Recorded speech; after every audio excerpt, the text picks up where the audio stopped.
Keeping up with the Ford Everest lineup can take a bit of work. Let me see now. There's the Luxury Platinum, the family-focused Ambiente, and the sporty Sport, and more.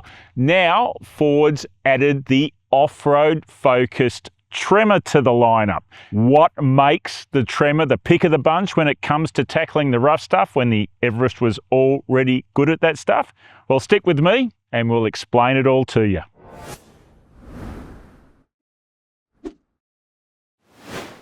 If you're a Ford fan, then you'll already know the Tremor badge has popped up on other off-road models both here and in the USA. Locally, it was the Ranger Tremor in 2024, but the Everest steps up by having the Lion V6 engine under the bonnet rather than the Ranger's 2-litre bi-turbo 4-cylinder turbo diesel engine. This is the best engine in any 4x4 wagon in Australia, so it's a great building block for the Everest Tremor. Otherwise, the drivetrain is pretty familiar from other Everests. There's a 4x4 system with ability to run all-wheel drive on bitumen and a 10-speed auto.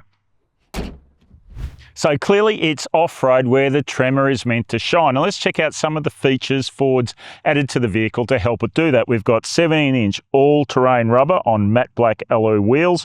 We've got a steel bash plate up front, these composite side steps over here, and some lights integrated into the grille as well. Now what you'll also notice is the ride height is up 29 millimeters, and that also helps approach, departure, and ramp over angle.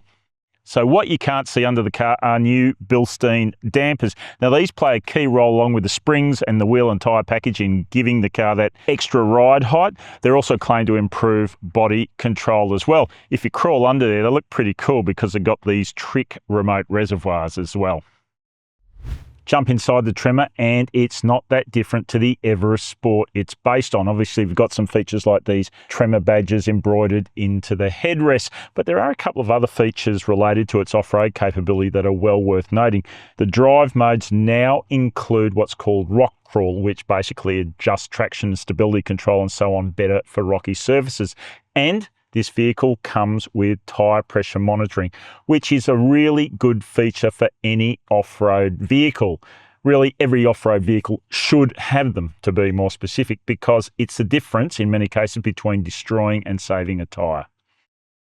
All right, how much are you going to pay for the Everest Tremor? Well, it's $76,590 before on-road costs. That's about $2,000 more than the Everest Sport V6 and about $4,500 less than the Platinum Everest flagship. Now, cast your eyes around the opposition and what's out there. The most logical rival to the Tremor is the new Toyota Prado Altitude, but that is $15,000 more expensive. Mind you, with all the options Ford is offering with the Tremor, that price gap will close pretty quickly. Let's see, there's the $3,500 rough terrain pack of ARB accessories, the $2,500 touring pack, the $1,900 towing pack, and the $1,100 premium seat pack, which is mostly power heating and ventilation for the front seats that's already standard in the Sport. All right, so behind the wheel of the Everest Tremor, and as many people watching this video are probably aware, we at Carsales do really like the Everest V6, and the Tremor gives us no reason to change our mind. So the essential ingredients on which the Everest is built, that big V6 engine and the very competent chassis and 4x4 system are retained. The Tremor just builds on it in an off-road setting with its extra traction from its all-terrain rubber and its raised ground clearance. We could go places in the Tremor through deep ruts and muddy sections that the standard car had to drive around. So that's a plus right there. Look, it's not a night and day better vehicle off-road, it just has that incremental improvement. What's also noticeable though is that on-road, those Bilstein shocks do seem to help out with behaviour. So it's not obvious, but it is noticeable that there's a bit less body roll in corners. It maybe settles a little bit more comfortably over some big hits. And also surprising, the all-terrain tyres, bit of grip on them. not just sliding out into front end push and understeer and anything like that.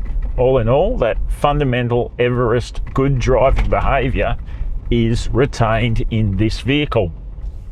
Okay, the Tremor then. Well, I reckon it's a pretty good addition to the Everest lineup. It's a bit of off-road style and a bit of off-road clout as well. Look, let's be honest, really, this is a clothes horse for Ford to hang a whole bunch of options off that they want you to pay extra for.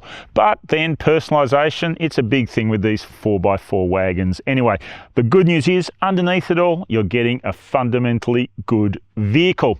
But consider, is it the right Everest for you? The Everest Sport V6 is cheaper and it'll do about 90% of what the Tremor can off-road. The Tremor's really for you if you want to go just that little bit further.